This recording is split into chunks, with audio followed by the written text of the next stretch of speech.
All right, so this lecture is going to be on the granulocytes. So this is going to cover the exocytotic or the granulocytes that are that exist to release granules. And again, just to review real quickly before we get into this, what is a granule? As you guys saw in lab, you saw cells that had different shapes and morphologies, and some of them had stains in the gems of stain that had these kind of punctate, vesicles. They were usually stained red or purple. And these are what are granules. And what granules are is they are micelles or endosomes. They're vesicles, so their encasement is phospholipid bilayer.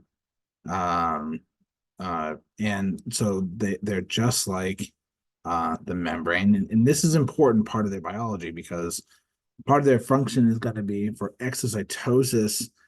For these granulocytes, it's really important for exocytosis of uh, the molecules that are in the granule. So this is a way that cells can actually sequester a great number of enzymes and so you can have enzymes in here. These can have different types of chemicals and molecules. And the idea is that everything that's in these granules and anything that is granulocytic, so these are the mast cells, basophils, and eosinophils. This also includes things like T cells, NK cells, and neutrophils, even though neutrophils are phagocytic and the rest of them are exocytotic or release granulocytic. Um, the idea is that you have all of these compartments that have a great number of biologically and immunologically active ingredients so that you're not individually parsing out each individual component along the immunological repertoire or the enzymatic repertoire of each cell. You've exposed pathogens or potentially damaged or dying cells to a large number or a swath of different types of enzymes and molecules in order to ensure that that cell can be dealt with or dies. So these three cell types, mast cells, basophils, and eosinophils, they are your anti-multicellular parasitic uh, immunologically defensive cells. So these are things like tapeworms and helminths and other kinds of parasites that have multiple cells. So this does not include things like malaria, trypanosomes, schistosomiasis, which are single cell parasites. Single cell parasites are dealt with by neutrophils, and multicellular parasites, mostly in the worm family, um, are dealt with by this class of cells. Again, mast cells, basophils, and eosinophils. So, highlighted here in red is kind of where you see all parasitic disease, both single-celled and multicellular parasites can be found in these regions. And, a lot of these regions, if you were to draw a line, the equator, which, runs just about here, a lot of these uh, places are either equatorial, they're very close to the equator, or they're places where there is landscape, where there is jungle. And so jungles and in hot humidity places are places where parasites like to thrive. And this has to do a lot with the animals they infect. So parasites, no matter if they're single celled or multicellular, typically are not host specific. Usually there's always a vector, meaning that they live somewhere else or typically in another host, and then they are transmitted to the human host either through an insect that bites, or in the case of some worms or blood flukes, they exist in the water. And so when you drink the water, or if you are exposed to the water, they can come in through the pores in your skin. But the concept here is that we see here is sub-Saharan Africa, South America, Southeast Asia, and Mexico, And the other thing that these all have in common is that these are not all very industrialized nations. So also the access to healthcare isn't all that great. So it's kind of a mixed bag between the animals and the environments that are conducive to parasitic growth, which anything up and above where jungles don't exist, where warm humid climates are not present, the animals and the environments by which these particular parasites survive don't thrive there because there can be cold. So obviously places like Canada, Northern Europe, uh, along the vast majority of the United States. And again, this doesn't mean that you can't get parasites in these places. It just means that they're not very prevalent in these places. So why is this important? Well, in places where parasites are not prevalent, it is believed that these cells, mast cells, eosinophils, and basophils, are actually the main culprits, the main respondent cells that are responsible for allergies, asthma, and other autoimmune like disorders, because they're not technically autoimmune because your immune system is still reacting to something antigenic. But basically, what an allergy is, or hypersensitivity reaction, and we'll talk about these again at the end of the semester. So, the hypersensitivity reaction is nothing more than your body's kind of increase or having an unusual response to a particular antigen. So take bee venom, for example. Bee venom is from a regular honeybee, is very, very mild neurotoxin, and it is not very dangerous at all. But because it's not human, unfortunately, because it's not human, your body actually if you have an allergy to it, your body mass produces antibodies against it, and those antibodies then trigger the activation of mast cells and eosinophils, and they basically release a great number of um, a great number of bioactive ingredients again um, in these granules in order to respond to the bee venom or allergen. And even in asthma, the case of asthma is more of your body's response to allergens actually in the air. So when you breathe, it actually collapses the vasculature and the bronchioles in the lungs, which is what causes asthma. So and very severe cases of asthma have actually been indicated to be responsible for to be responsible by eosinophils. So they actually call it eosinophilic asthma or allergic reactions. And so this concept of you know there are parasites in the world, and then there are allergens in the world, and they kind of coalesce in the sense that in places where parasites are not very prevalent, you have higher rates of allergies. And this is because there are crossovers or similar identifiable PAMPs in this case, that an allergen might also look like another type of um, antigen found on a parasite. But because parasites are not prevalent, your body's now responding to that particular allergen. So, where are the granulocytes? Well, granulocytes, again, these are our granulocytes here, all the way to the left. They are all of the myeloid lineage. So, again, here's your pluripotent hematopoietic stem cell. It generates the common myeloid progenitor, and so these are all myeloid cells. And here are your granulocytes, and a lot of granulocytes require NF-kappa B for activation, including neutrophils, T cells, B cells, and DCs. Um, and so when you have nothing at all here, means that the NF-kappa B is not involved in their development, but NF-kappa B is involved in their ability to activate and signal, and we'll talk about that.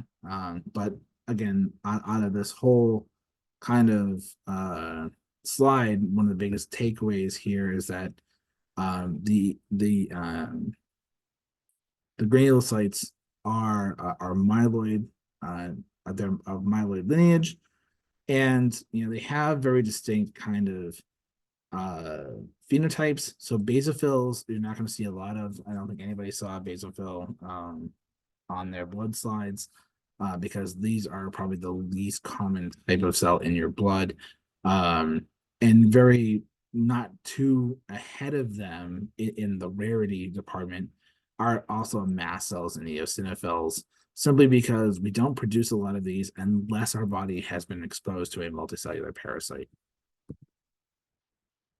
So the interesting thing about granulocytes is that they cannot function in the absence of a in the absence of a adaptive immune response. So all your other cell types, natural killer cells, neutrophils, macrophages, dendritic cells, um, these all can activate based on cytokine release and chemokine release during the course of infection as an inducible part of the innate immune system.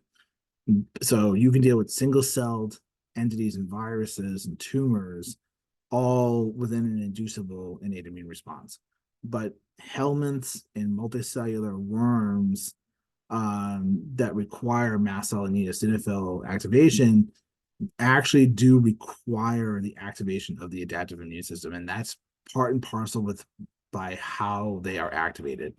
So when you are exposed to something like a helminth, you actually need the activation of T helper cells, and they have to release these particular set of cytokines. But most importantly, out of this whole list, are these two here, IL-4 and IL-5. These are critical in the driver seat of what we call a Th2 response, and just know that that IL-4 and IL-5 drive a Th2 response, and Th2 responses are very specific to extracellular phogens, and have the ability or necessity to be activated for helminths. Now, Th2 can be activated for different other kinds of pathogens, but what we find now is it's actually less and less common for single cell pathogens, not entirely absent for single cell pathogens, but for the most part. And that's because IL-4 and IL-5, in combination with some of these other cytokines, are responsible for the production of a very specific antibody, IgE. And IgE stands for immunoglobulin E.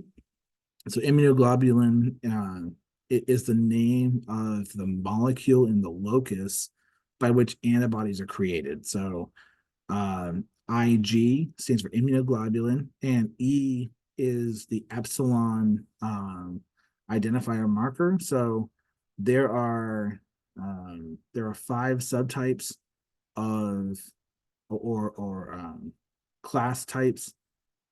Sorry, isotypes. Isotypes is what I'm looking for. So there are five major isotypes of antibodies: um, IgE, IgG, IgA, IgM, and IgD.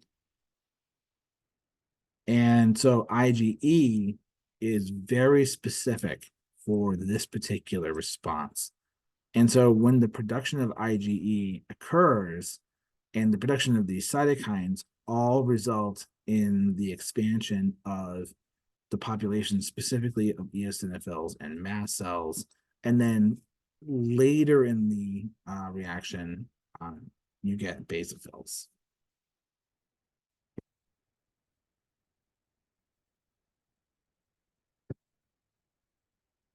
Okay, so mast cells and eosinophils, because they produce a vast array of bioactivating markers to deal with your potential parasitic infection, need at least two exposures to an IgE response um,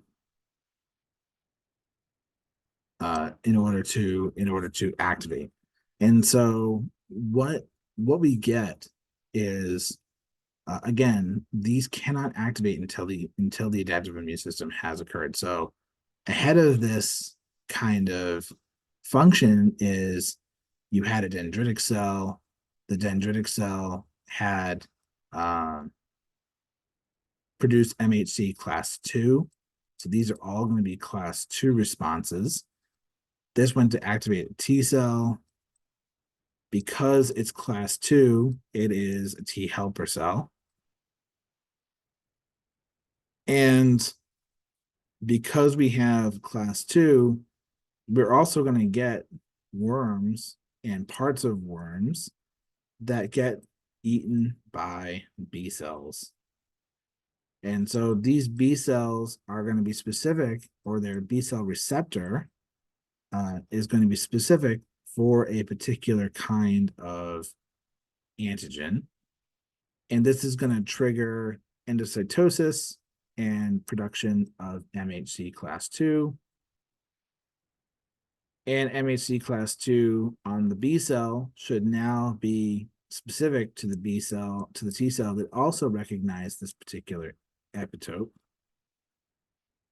And so the combination of this activates this B cell in order to create antibodies. Now, how do they know what kind of antibody? Well, that goes back to the cytokines that are also being produced, including IL-4 and IL-5. This triggers the B cells to produce a B cell receptor antibody that is IgE. So IgE has, again, a variable region, a constant region, and the constant region is received by a receptor called Fc epsilon receptor 1.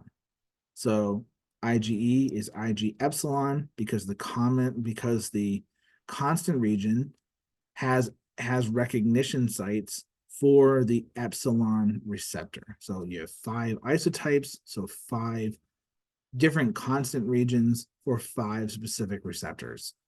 And so this very specific receptor binds to IgE, but unlike what we've seen before, where antibodies bind and induce endocytosis, which is what all the other antibodies that you produce actually do, this particular antibody actually sticks to a receptor in the absence of the worm. So in this case, the receptor is bound to the constant region first, and the antibody, the variable region here, is facing out into space.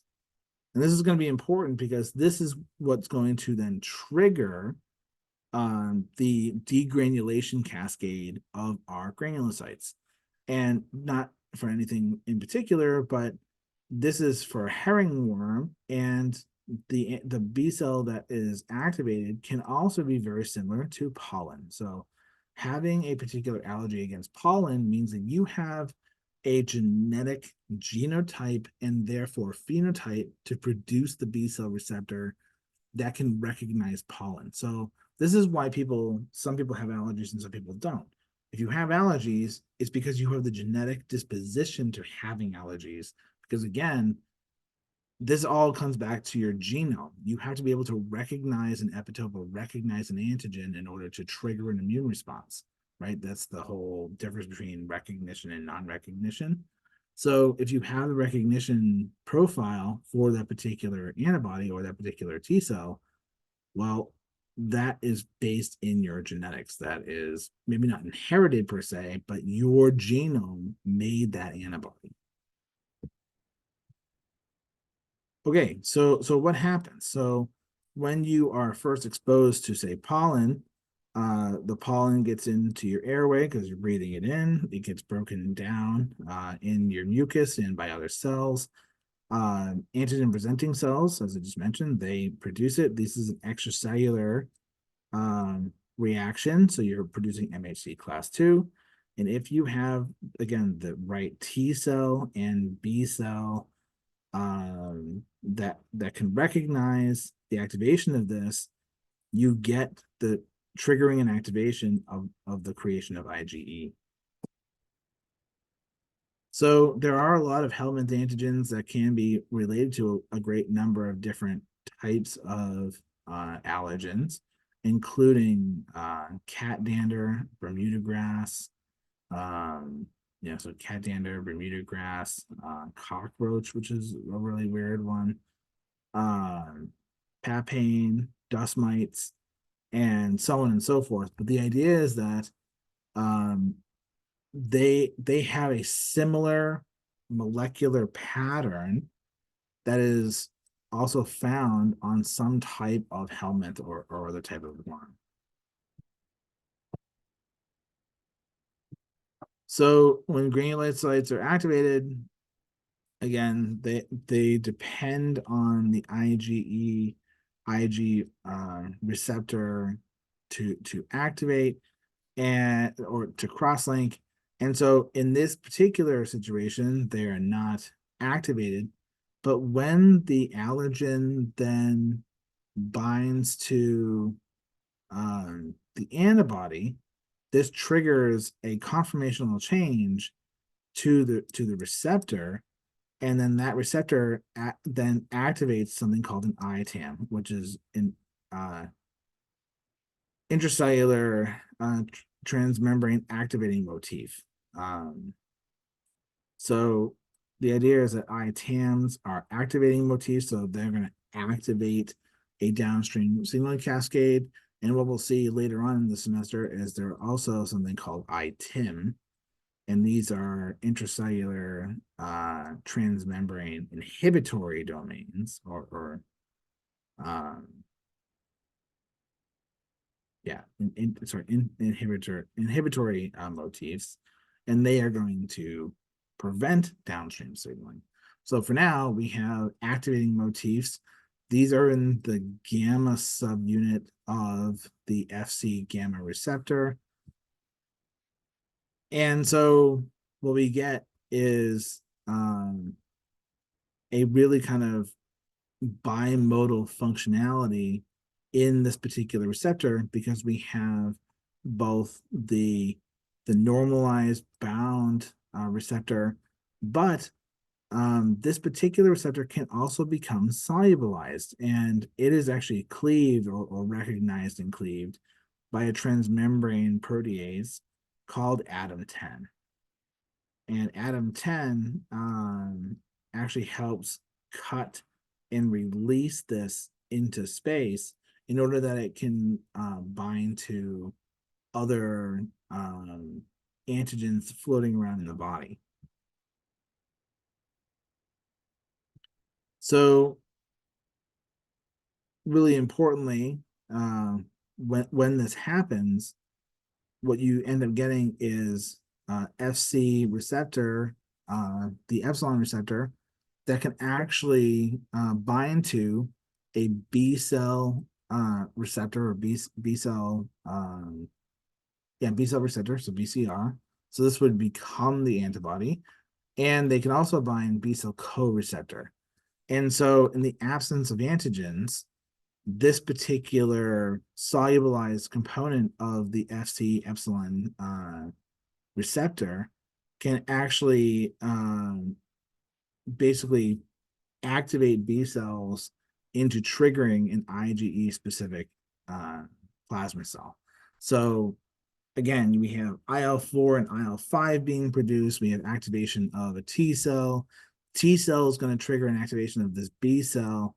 But when you have a very specific kind of response, and you activate a certain B cell, you can actually get activation of other B cells, because that first B cell that has the FC epsilon receptor, or the mast cells and any eosinophils that do, they're going to cleave them and send them out into the bloodstream and into the lymph, which can then look for other B cell receptors, which can recognize very specifically an IgE specific receptor, and therefore you get kind of an expansion of IgE specific plasma cells. So once that occurs, The IgE then finds its way to mast cells and eosinophils, which are all being kind of clonally expanded upon. The mast cells then are the first of the two kind of cells that are released. And the best way we can break this down is that mast cells release granules, and you can see all the granules here. They have very distinct coloration as they are alkalophilic, so they are more basic in nature, not acidophilic. And these particular granules are, the best way I can explain it is that they are meant to help your body remove a parasite. So they do not directly act on a parasite, but they do a lot of biologically activating um, events or have biologically activating functions in order to allow your body to respond to a parasite. So when you're dealing with a multicellular parasite, your body wants to do two things. The first thing is it wants to try to destroy the parasite, which is the job of the eosinophil, as we'll see. But the second is to try to flush the parasite out of your body. And so the granules found here in the mast cell basically work to promote an increase in edema, an increase in blood pressure, and they work to increase smooth muscle contraction in order so that your basically your viscera fills with fluid and then your muscles contract in order to try to flush the parasite out of your body or at least into the lymphatic system. So there are two different kinds of mast cells you find in your body. There's mucosal mast cells. They produce tryptase, and connective tissue mast cells, which produce chymotryptase. And they basically play an important role in uh, basically breaking down cell architecture and connective tissue in order that there's now space to then fill with that edema fluid. So mast cells can basically activate in three different particular ways. There's direct interaction with a pathogen. This is via TLR activation. And again, yeah, you can get degranulation from this direct interaction. This isn't very common for a lot of pathogens, but mast cells, they do exist in a lot of the tissues and they do float around in the bloodstream. So if they come across a pathogen, they're going to induce kind of a similar function to a bacterial pathogen or a single cell pathogen, in that uh, it will try to get your body to remove it by flushing it out of your system. Now, the problem with that is, in kind of put focus on this.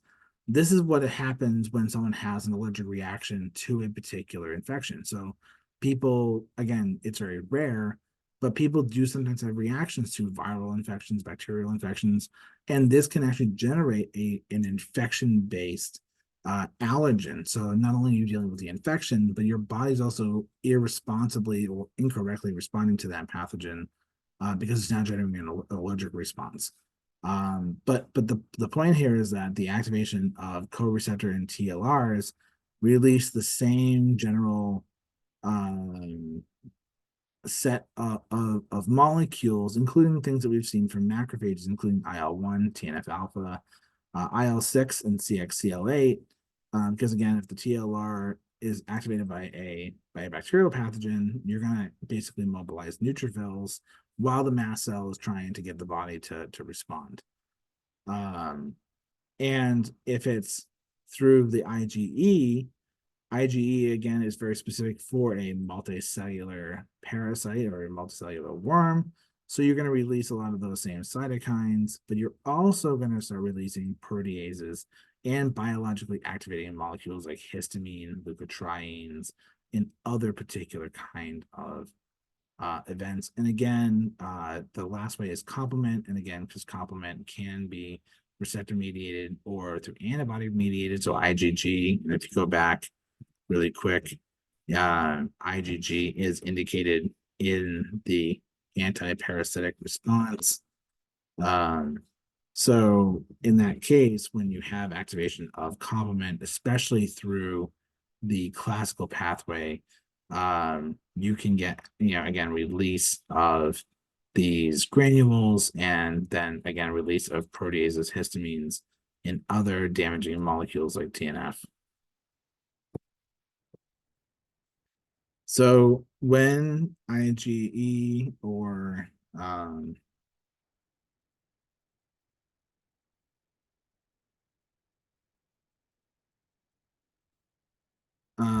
when IgE is activated through surface antigen recognition, this as we've seen here before, or when we have activation of TLRs or complement, you're going to get degranulation of these granulocytes. And the thing is, again, these cells, the majority of their function is to deal with parasites.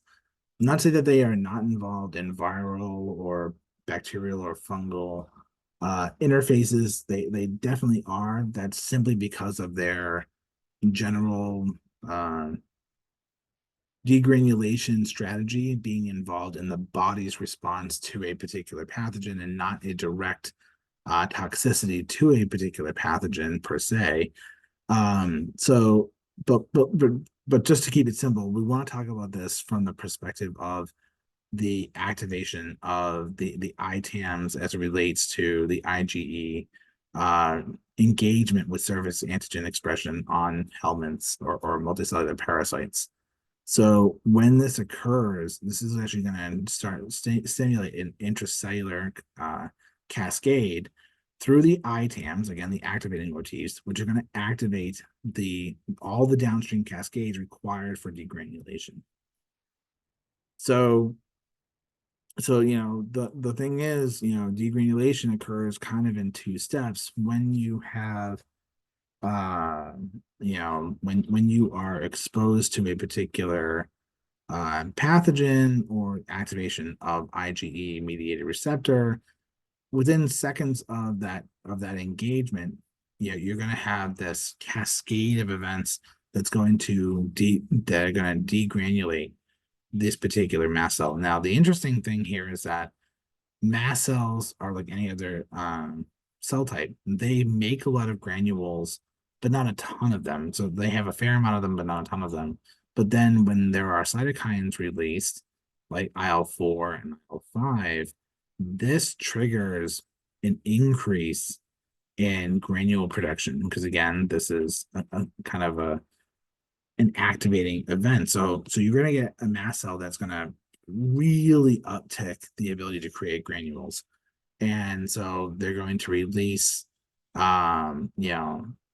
perform mediators, so proteases, histamine, other types of, um, uh, without, things that they've already preformed. And then as you progress, um, in the degranulation process, they're going to start to also degranulate the granules that they haven't had to make, the ones that they made already, or the chemicals in their cytoplasm.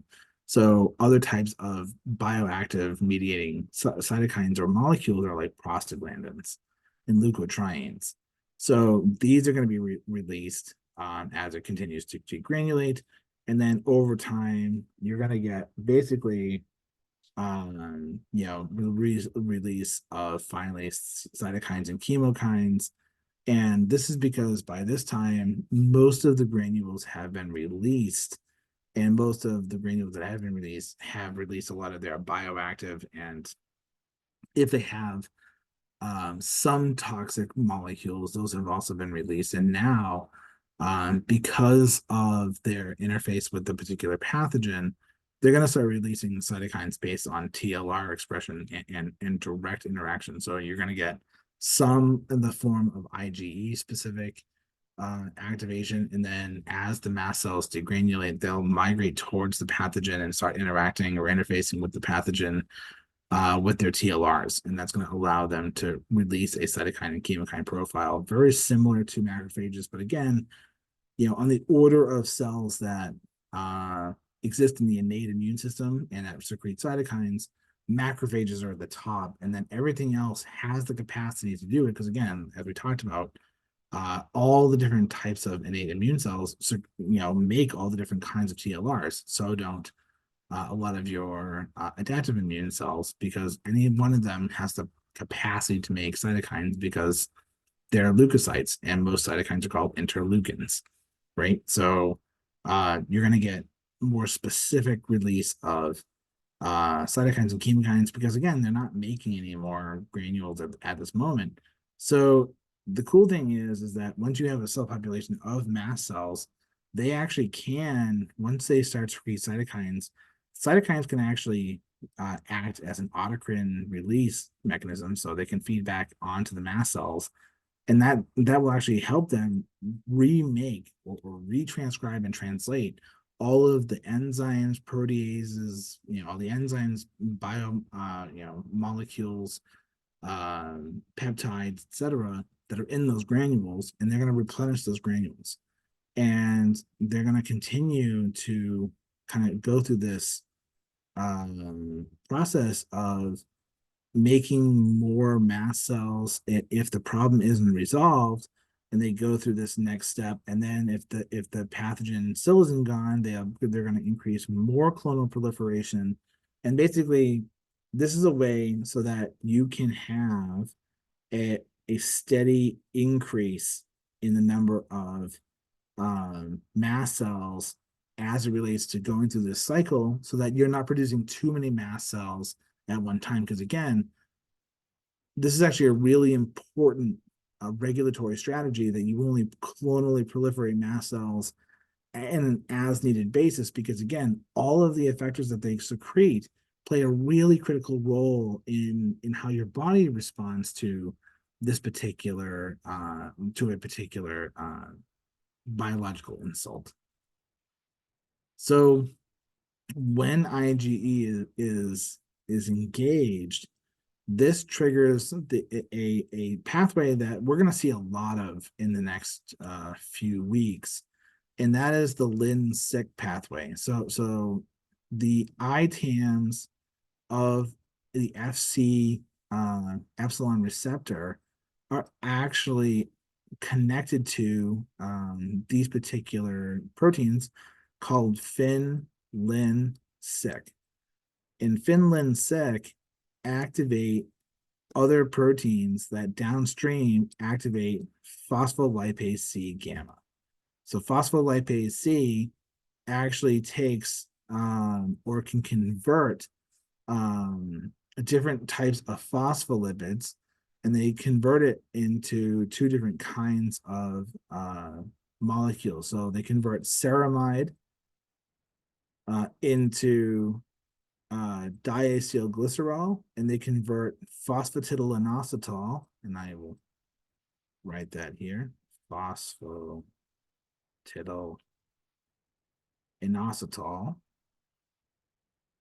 which is a kind of which is a form of a phospholipid that's common inside of human phospholipid bilayers, and they convert it to inositol phosphate 3 or inositol 3 phosphate.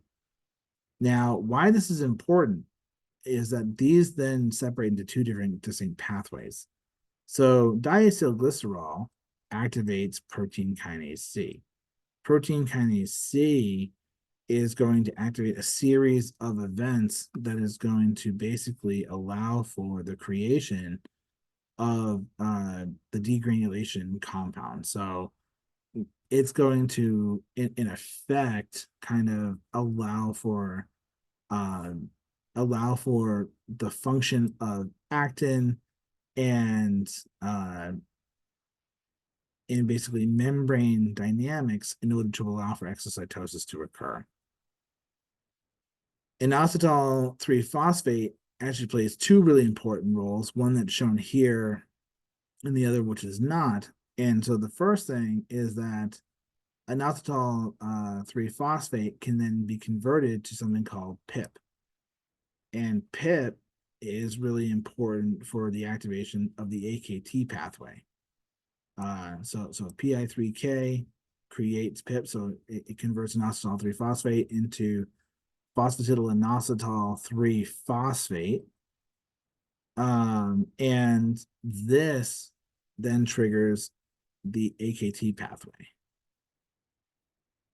The AKT pathway is the protein kinase B. So this is the PKB pathway. And PKB is really important for the ability to increase the production of both ATP and an increase in production of protein. So you would increase in protein synthesis in relationship to this. And this is important because you want to make a bunch of proteins in order to put into your granules. So the other thing that this does is inositol 3 phosphate actually can also trigger the activation of inositol phosphate 3 receptor on the calcium channels on the endoplasmic reticulum. So you're getting an increase in protein synthesis, but now you're getting an increase in release of calcium into the cytosol. This actually triggers an activation of STIM1. STIM1 triggers a series of membrane-bound calcium importers, which all collectively work to increase the expression of intracellular calcium. And this is critical. This is so very important because degranulation of any granulocyte, including T cells and K cells and the mast cells and basophils and eosinophils, all depend on this function. Just like exocytosis of neurotransmitters, just like exocytosis of other neuroendocrine molecules, and just as we've seen before on actin and myosin interfaces, this is critical for even things like muscle fibril contraction and release. So the increase of intracellular calcium has a wide range of function, which is why calcium storage and calcium homeostasis inside of cells is so critically important because it's important for a number of different systems. So calcium in this case is going to serve the same function as all those other systems. So we get a release of calcium, but again, we have an increase in protein synthesis, and this allows for the creation of both the progranule in the Golgi and in the smooth endoplasmic reticulum, which is involved in lipid synthesis, and an increase in protein synthesis from the rough ER. And they're going to combine to allow for the creation of molecules and the proteins to then enter into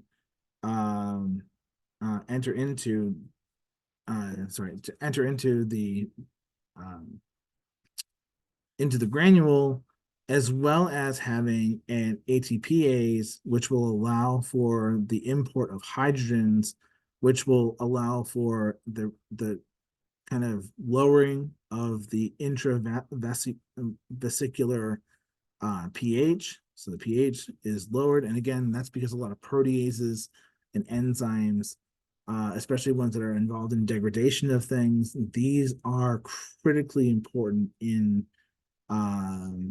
the function of these granules and the effector molecules within the granules, but a lot of them are pH dependent, meaning that you need to lower the pH in order to get them to activate. So the granule then expands into what we call the mature granule. The mature granule has now both enzymes and molecules, and so both anti-parasitic molecules, anti-parasitic peptides, and it also has bioactive peptides and bioactive molecules like histamine and prostaglandin. And so there are a number of different proteins that are then put onto the cell, onto the vesicular membrane, including V snares, which are really important in this case. And V snares and T snares combine to allow for the granules to fuse to one another. And the fusion of these granules and calcium dependent linkage to the cell membrane occurs because calcium that we brought into the cell actually binds to things like V snares and T snares, and that activates these anchoring proteins to anchor the vesicle to the cell membrane. And then you have release, or in this case, it's going to be a kind of assimilation and exocytosis of the granule because of changes to the actin polymerization because of protein kinase C. So protein kinase C is going to move the membrane and move the actin around. The T snares and V snares are going to bind calcium. That's going to allow them to dock to the membrane. The actin depolymerizes in relationship to the function of PKC activating enzymes, and then the T snares and V snares kind of push the vesicle into the membrane. It allows for assimilation. Here you see in the light blue.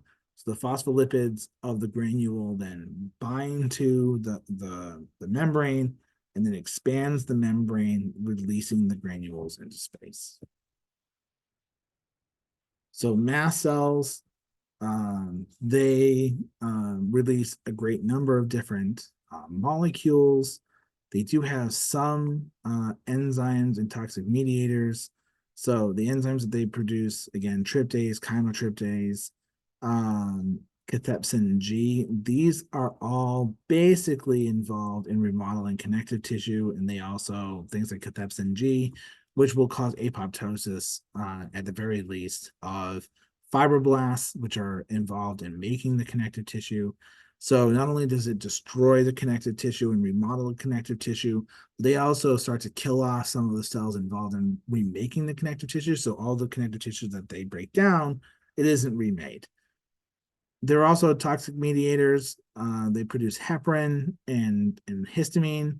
These are poisonous to parasites, but histamine increases vascular permeability and causes smooth muscle contraction. So when histamine hits endothelial cells, it causes them to start to separate a little bit, and that causes an increase in vascular permeability, which is going to lower cause a lowering of your blood pressure because you're having small micro hemorrhages where that's happening. That's more of a function of heparin.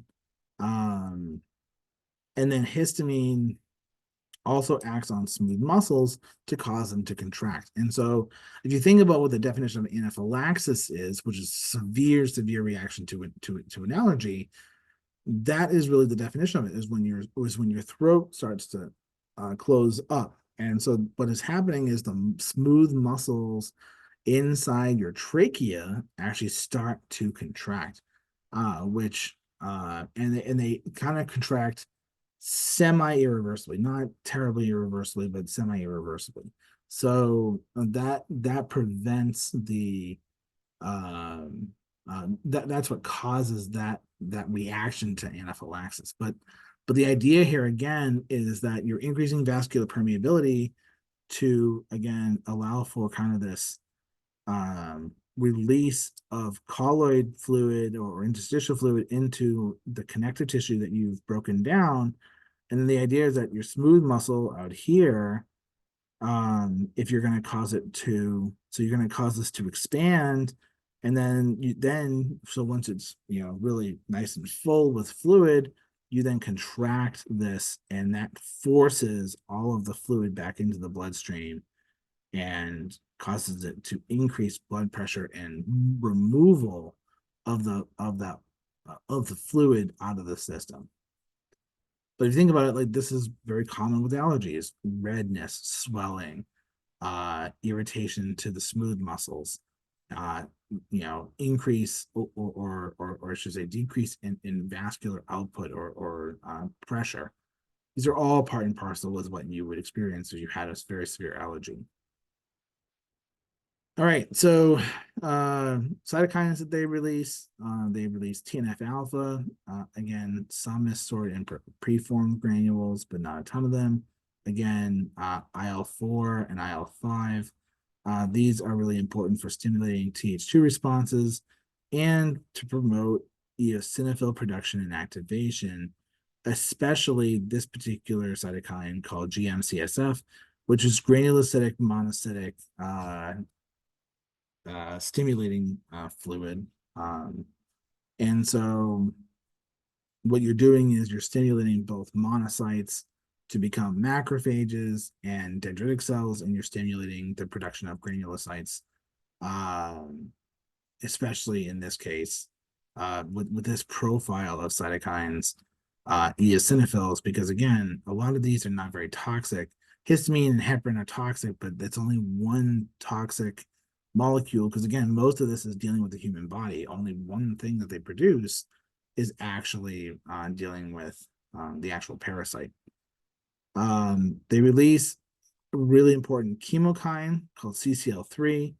CCL3 is an attractant of monocytes, neutrophils, and macrophages, because again, um, you can have mast cell activation from direct pathogen contact through TLRs. And if you're going to get that, if you have, in the case of viruses, you'll need macrophages to deal with dead cell debris, and then neutrophils to deal with basically everything else, and even components of multicellular parasites that now are down to the size of uh, single cell parasites. Because again, this has a lot to do with both size. You can't eat something that's bigger than you. It's just not possible. So that's why, say, things like neutrophils, as we'll see this week and next week, really are really good at killing single celled pathogens, because they have the capacity to consume it, because they are phagocytes. But they're not really good at cleaning cell debris as macrophages are, because it's just not their function. And then finally, we have lipid mediators, and this is also what kind of feed forwards the function of histamine and heparin. So we have leukotrienes, and again, I'm not going to ask you to remember specifically C4, D4, E4. That's not really important. But again, this it synergizes these functions: contraction of smooth muscle, increase in vascular permeabilities, and leukotrienes, really importantly, actually play an important role in causing an increase in mucus production. Now, this is where something really kind of interesting comes into contact here, because leukotrienes increase mucus production, and a lot of leukotrienes are produced through a kind of chemical process involving an important enzyme called COX-2. So COX-2 is called cyclooxygenase 2, and this actually helps create a lot of different prostaglandins and leukotrienes, and all of these play an important role when they are increased in their expression to increase mucus production. And the whole concept here is that if you have a parasite, you don't want it to interact with your cells, so you end up basically trying to produce more mucus, so that any parasite that isn't flushed out of your system, you get the ability to catch it in the mucus and then flood it out again and try again to get it flushed out. But the interesting thing about this is that COX-2, that produces a lot of these effectors that increase mucus production, is the target of things like ibuprofen. So when you take ibuprofen, it actually inhibits COX-2, which means that ibuprofen and things like NSAIDs actually decrease your production of mucus, which is why abusing things like NSAIDs can actually increase your likelihood of creating things like ulcers or gastric perforations because of damage to the mucus producing cells. The other lipid mediator that is produced is platelet activating factor. This is really important because for two reasons. One, if you are increasing vascular permeability, you're going to need to reseal any place where you have a gap in your blood vessel, especially if that gap seems to be uh, really big, if the gap between endothelial cells becomes big enough, similar to what you would have if you had trauma to a vessel, you would need to form a clot in order to fix that. So it's a really important ability to amplify lipid mediators. So it increases the expression of these things. It also allows for clotting to occur either before or after during or after the increase in vascular permeability. But platelet activating factor actually has receptors on both leukocytes and, which is kind of the same thing here, activating neutrophils and eosinophils. Again, because things that could potentially break the blood vessels is potentially very dangerous to your body. So uh, it it kind of activates in a holistic way these particular cell types so that they can come to the aid of the body so that whatever infectious agent there is, it doesn't enter into the bloodstream. But again, it also activates the production of platelets, which allow for the clotting cascade to occur. But there again, if you have a severe allergic reaction and you're activating a lot of platelet activating factor and plasminogen, you could be at risk a chronic uh, under a chronic allergic response or things like asthma that you could potentially throw a blood clot if all the right circumstances kind of came through to fruition. So where do all of these things kind of act at a cellular level? Again, we just talked about a lot of this, so we won't spend a ton of time on this cell, but this kind of breaks it all down. So we have things like histamine. Histamine acts on smooth muscle to cause smooth muscle contraction. Um, Histamine also acts on histamine, not only histamine receptors, but also causes cleavage of PAR2 receptors. PAR2 receptors actually played a really important role in pain and nervous transmission back to the brain. So cleavage of this can actually stimulate nervous kind of transduction and downstream. They produce cytokines. Again, the cytokines are going to basically activate a lot of these cells that are involved in anti-biologic functionality. So neutrophils, macrophages, DCs, including things like that. It produces proteases, again, tryptase and chymotryptase.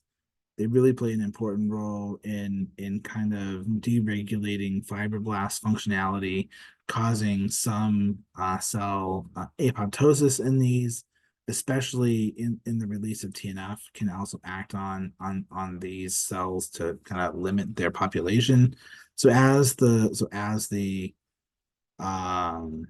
as the connective tissue is being remodeled, like so, the fibroblasts don't like reactivate and then kind of put back what what was actually there originally, and then the granule remnants, they can travel through the lymph, and they can be involved in helping kind of synergize the B cell production of IgE. They can increase Th2 responses to increase the populations of mast cells and eosinophils, and things like that. So a lot of these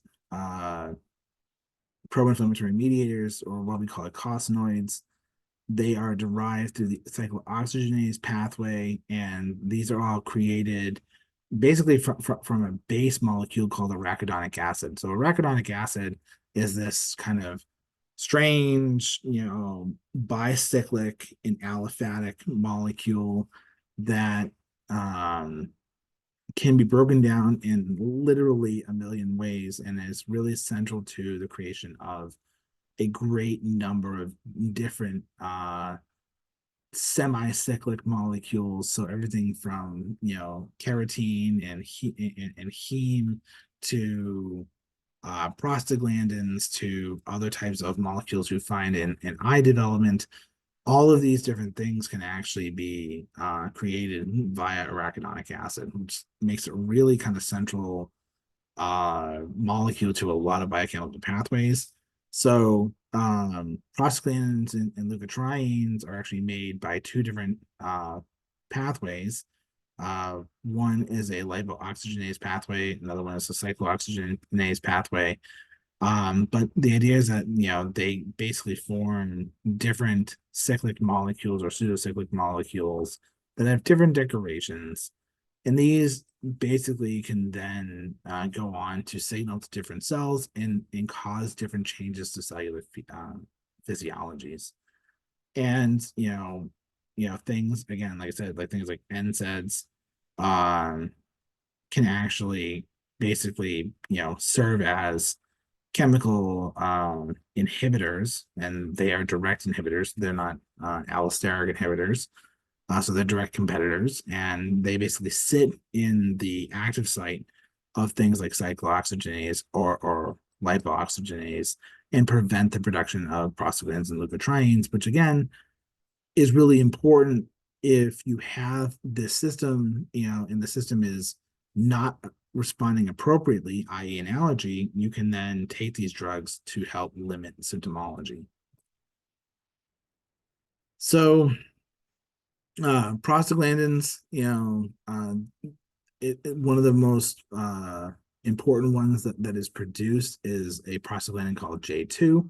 It's actually been recently kind of developed and shown to have a really important role in potentially being anti-tumorigenic, but as its base functionality, it is important for the regulation of something called the peroxisome proliferator activated receptor, or PPAR gamma. And PPAR gamma is really important because it actually serves as a kind of a repressor and activator or regulator of different parts of the NF-kappa B pathway. So, for example, PPAR gamma in by itself can actually work on NF-kappa B to stimulate certain or guide certain expression of inflammatory mediators. But PPAR gamma under certain activating conditions can actually repress NF-kappa B, which inhibits which inhibits kind of receptor mediated activation of NF-kappa B and its a subsequent reaction to certain things. But there again, there are components like the P65 subunit of NF-kappa B can interact with PPAR gamma and is really important for the expression of other types of genes like the Rontes genes. And proteases again released by mast cells are really important because they play an important role in regulating a lot of other types of expression. So things like PAR2,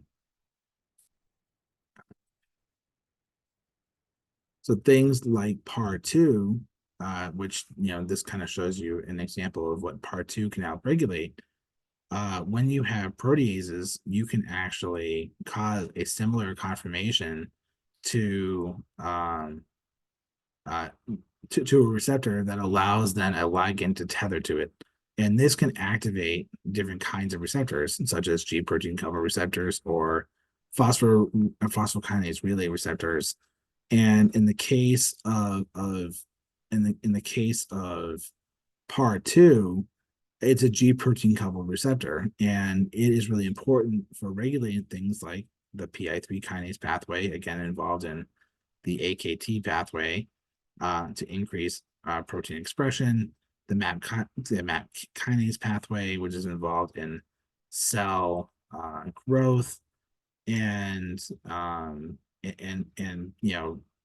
the PKC pathway and the MAP kinase pathway and the AKT pathway all really kind of help stimulate not only cell growth and proliferation, but also differentiation. So it can help cells differentiate into their adult final form. Um, but again, these then act very similar to chemokine receptors, which again, or cytokine receptors, which can also activate the JAK-STAT pathway, which also kind of, again, this is all overlapping biochemical pathways in order to activate really specifically important molecules, like I said, like PI3, protein kinase C, AKT, and MAP kinase. So here is kind of the part two. So again, part two is one of these protease activating receptors. So part two can actually play an important role in regulating kind of the function of different parts of or activation of certain kinds of cells. It is also involved in downstream signaling through endosomes and the ability to either allow for cells to function or not function. So here we have part two. It is sensitive to things like trypsin, clotting factor 7A and 10A. And here part two is actually involved in the endocytosis of arrestin, which causes cells to then would cause cells to either not function or to arrest their functionality. But in this case, when it's cleaved, it actually moves arrestin to an endosome, and then that endosome is then ubiquitinized to send it to the lysosome to destroy it. And that allows the cell to actually activate its normal function. So in the case of things like smooth muscle or nerves, the excitation of the nerves or the ability for the smooth muscle to then contract is now activated because it's activating beyond the inhibitory effects of something like arrestin. All right, so we're gonna move on to eosinophils. Eosinophils are gonna be a much shorter kind of release. Again, eosinophils are they're pretty much the direct toxic arm of the granulocytes. They very specifically work mostly like 99% of the time on Fc gamma receptor expression to an IgE bound co-receptor, and then they are activated by the engagement of IgE to that co-receptor. So whereas mast cells have a kind of ability to respond to different kinds of pathogens in different ways because they're involved in the body's response to this, eosinophils are very specific to the ability to kill multicellular parasites. So they're only going to be, or you only want them to activate against multicellular parasites. And again, very highly allergic cases or really bad asthma has been indicated to be responsible by or eosinophils seem to be responsible for. So we know that having a severe allergy or having severe asthma as it relates to having eosinophils is because there's a direct toxic effect to that engagement of the IgE and IgE receptor ITAM motif. So eosinophils have some pattern recognition receptors, almost basically the entire length of different TLRs. They have some intracellular TLRs, but not many. And again, this is because they will somewhat respond to some of these things, but by and large, the vast majority of their function lies here in their ability to engage with and respond to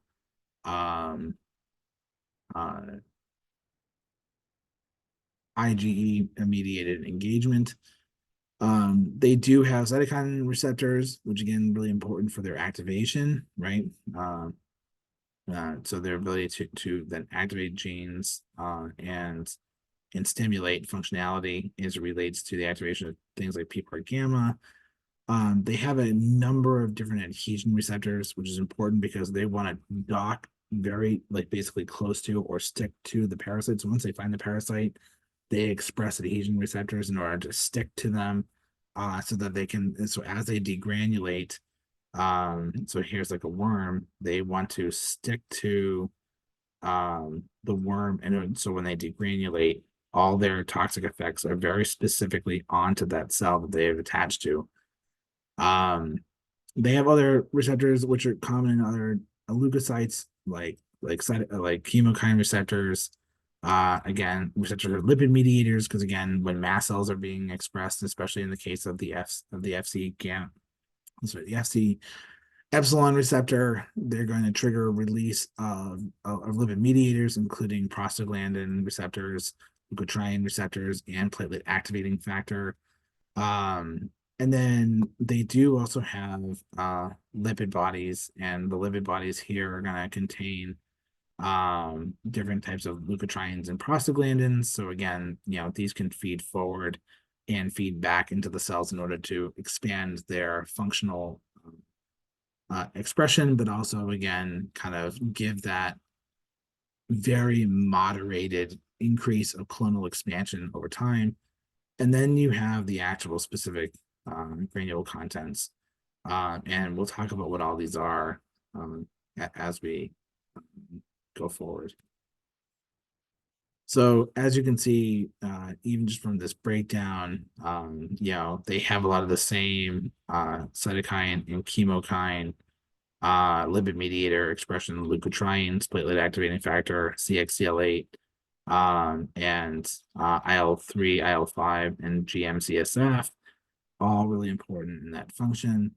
And then, the vast majority of what these factors have are very much in the form of enzymes and toxic proteins.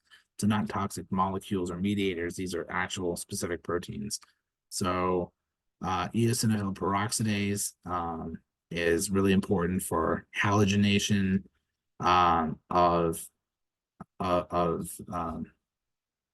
of molecules. So basically, creating creating reactive species. I won't say reactive oxygen species. This is creating reactive species. So basically creating an atom or atomizing atoms that have a similar valency to fluorine. So it's halogenizing dichloride.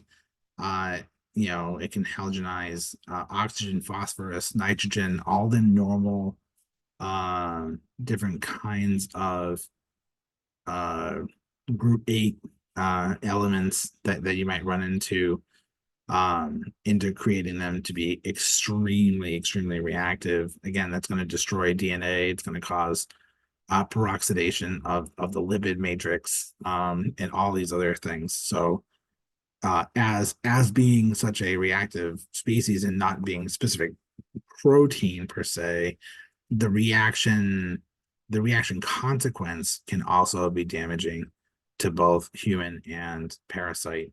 Um, this also triggers the histamine release from mast cells. So when peroxidase is received, or these halogens are received by the mast cells, they then trigger a massive release of histamine, and again, more synergy to the release of constriction of the throat, the smooth muscles, and all this other stuff. There's also a release of eosinophil collagenase. This destroys connective tissue. Collagenase is really specific for collagen and collagen specific like connective tissue. Um, and then we get down to the toxic proteins. There's major basic protein. This is again basically a protein that is a direct toxin to parasites and mammalian cells. It excuse me for one moment.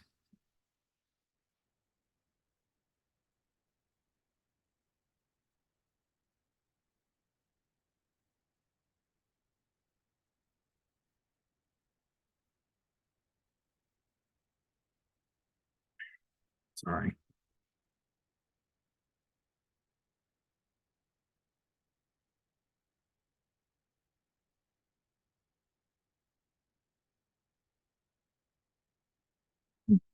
Okay. And so it plays an important role in basically being a toxin to cells. The eosinophil cationic protein is a neurotoxin to humans, but is another poison to parasites. And eosinophil derived neurotoxin actually is an important degrader of RNA, which is also important why it's contained in a granule and then released into space. But it actually does affect both parasites and mammalian cells. And again, the degradation of RNA, this is going to halt protein synthesis, which is going to cause necrosis of cells, cause necrosis of the parasite cells, and so on and so forth. And so the last type of cell that we're going to talk about is basophils. They're not really well known or characterized. They know that they express CD40 and they produce IL-4 and IL-13, which is an important activator for isotype switching between IgE and IgG4. And so it can actually is really important for your reaction to um, bloodborne